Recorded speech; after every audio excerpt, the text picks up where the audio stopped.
Hey, what's up? This is Brandon Simmons for BrandonSimmons.biz, and this is my weekly column called Black Quarterback. I'm just coming through right now to give you my playoff picks for this upcoming weekend. So, first game that we got coming up is the Baltimore Ravens hosting the Houston Texans. So, the Texans, they're coming off a strong, dominant win over the Cleveland Browns, 45-14, which saw Texans rookie quarterback C.J. Stroud throw for 274 yards, 3 touchdowns, 0 picks, 0 sacks.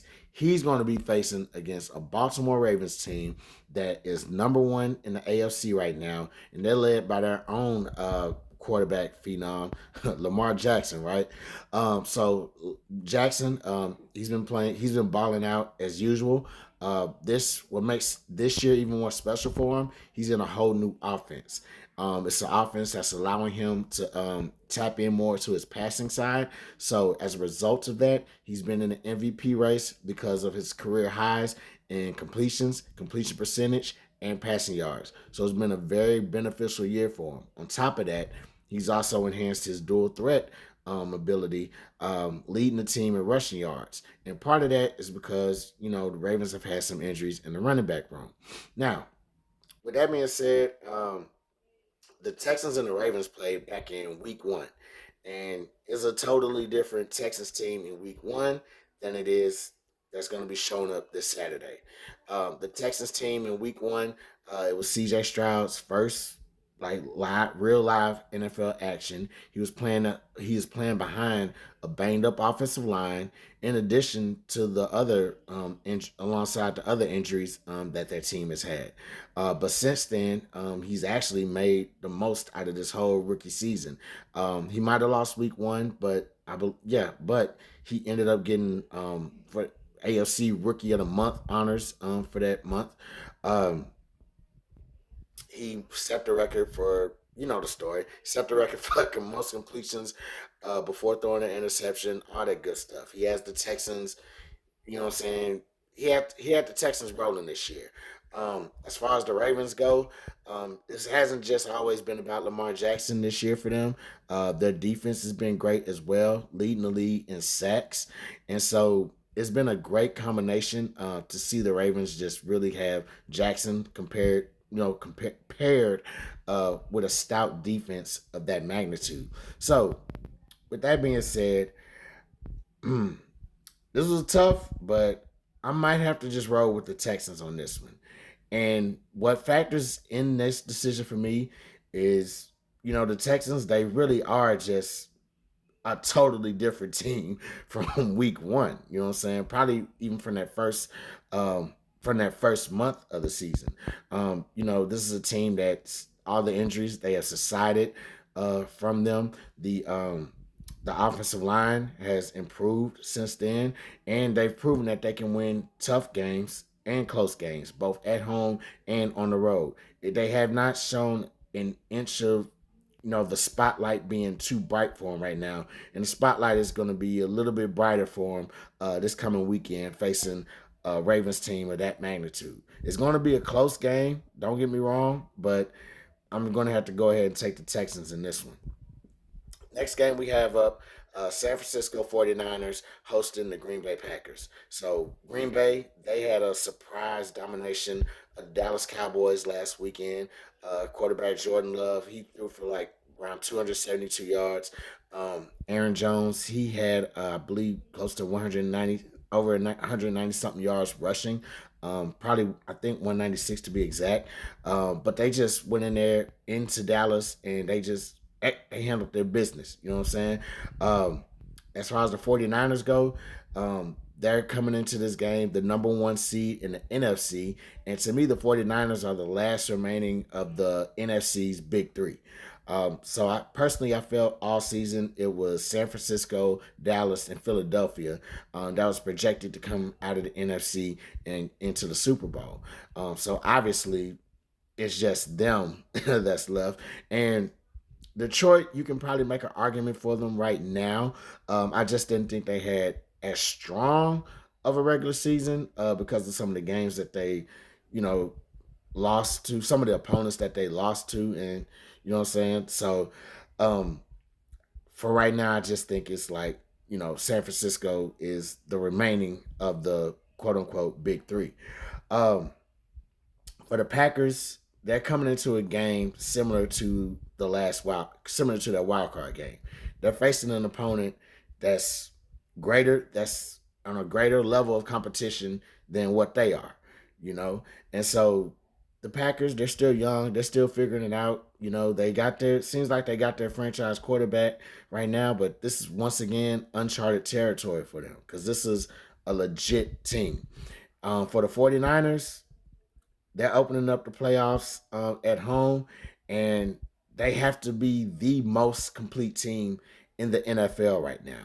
So if you want a quarterback, they got that for you. If you want running back, they got that for you. Wide receiver, they got that. Defensive line, they got that. Linebackers, they got that. Secondary, they even had that. Even though you don't hear that much about the San Francisco 49ers secondary as a whole, it's still a solid group. You know what I'm saying? So just from top to bottom, this is a complete team. Coaching, you know what I'm saying, solid, complete team. Coaching on down, So for me, it's not going to be a tough decision. I'm going to go ahead and go with the 49ers in this game. They have everything that you could ask for in a football team right now, especially in the playoffs. So I definitely think they're going to handle the Packers with ease in this game. Next game is the Detroit Lions hosting the Tampa Bay Buccaneers.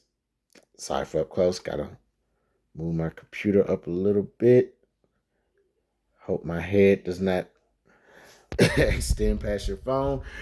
So here we go. So Detroit versus hosting the Tampa Bay Buccaneers, and so Detroit, they're coming off an emotional win over the Los Angeles Rams. Detroit was finally facing Matthew Stafford for the first time since they traded him. Um, and so, the fans were into it. The players, they was hyped over it, excited and hyped that, what I'm saying, kind of sad that they had to beat Stafford, but hey, kind of even feeling a lot better that they got to move on into the playoffs. For the Buccaneers, they were the other surprising dominant performance. They throttled the Philadelphia Eagles. Baker Mayfield, he had a game, 337 yards, 3 touchdowns, no picks.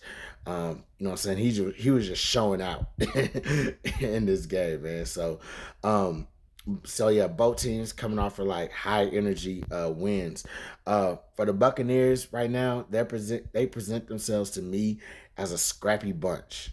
You know what I'm saying? Like they got that win over the Eagles, and they've been competing all season to get that NFC South division. So to me, they're just a scrappy bunch on offense and defense. You know what I'm saying? They really feel like they're just going to take you on. It doesn't matter like what level of competition you are. They really feel like they can compete with just about anybody that steps on the field across from them.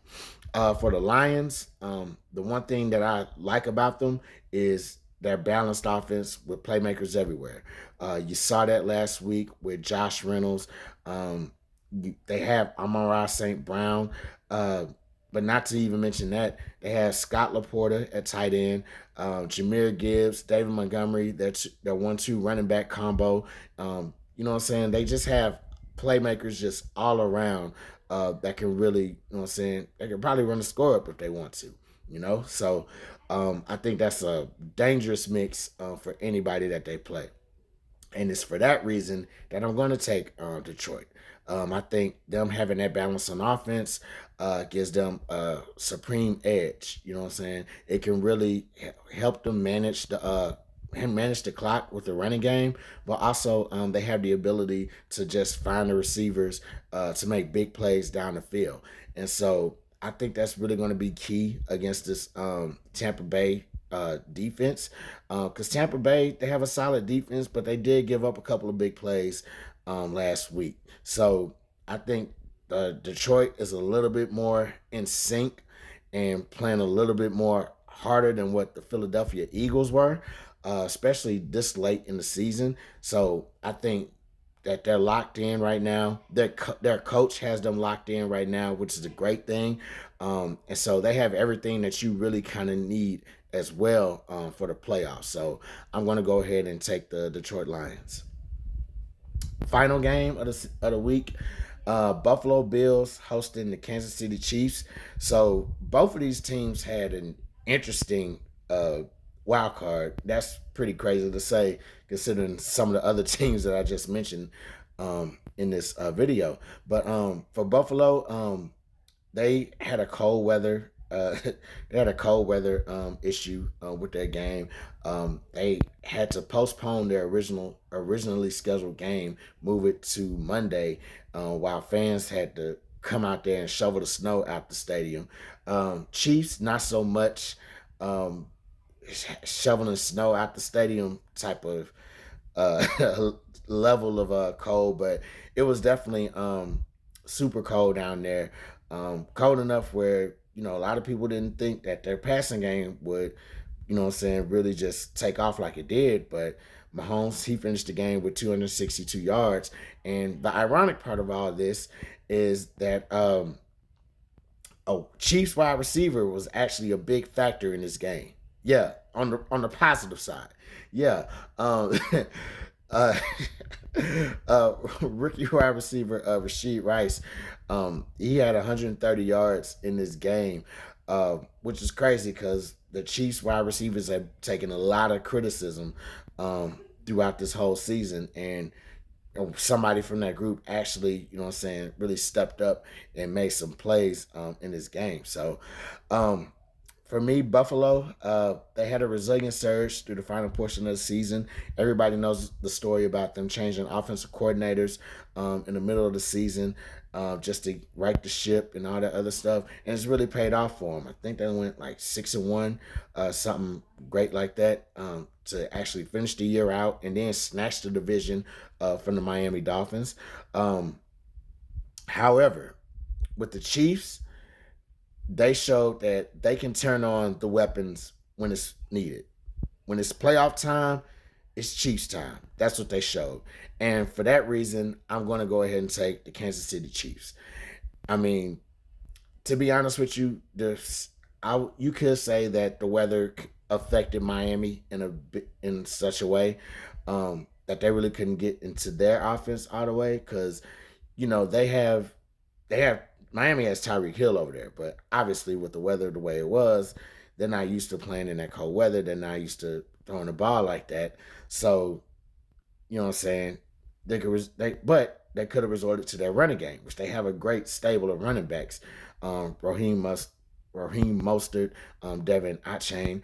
But you know what I'm saying? They really didn't get anything going on the ground either. So, but on the flip side of that, Kansas City did. And, Isaiah Pacheco, he had a big game, 89 yards in this game.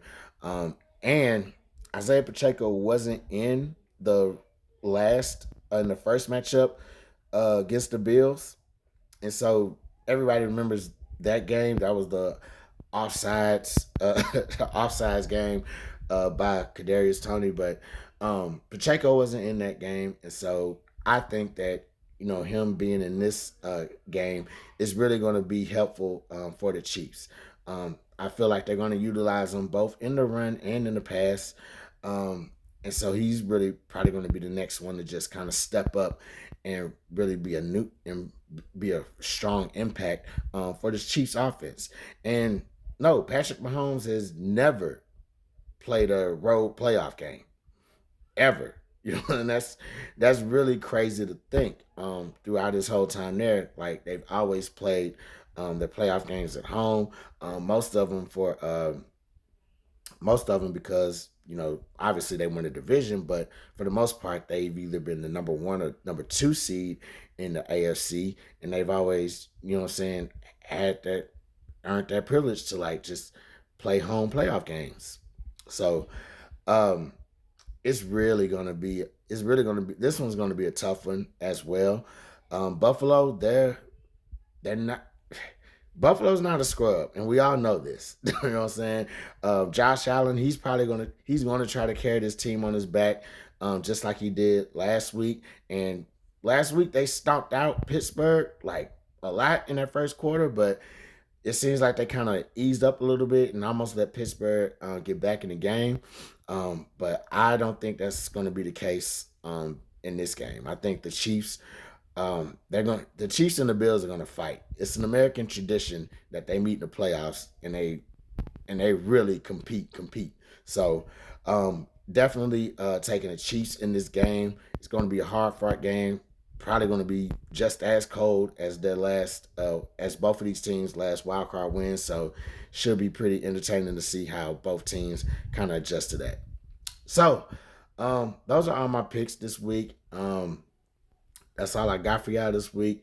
I'm Brandon Simmons for BrandonSimmons.biz. If you're watching this on YouTube, click the like button, click the subscribe button for my channel. If you're watching this on Facebook, facebook.com/BrandonBlog. Like my page. Got a lot more content like this on the way. So, once again, Brandon Simmons for BrandonSimmons.biz. Holla black.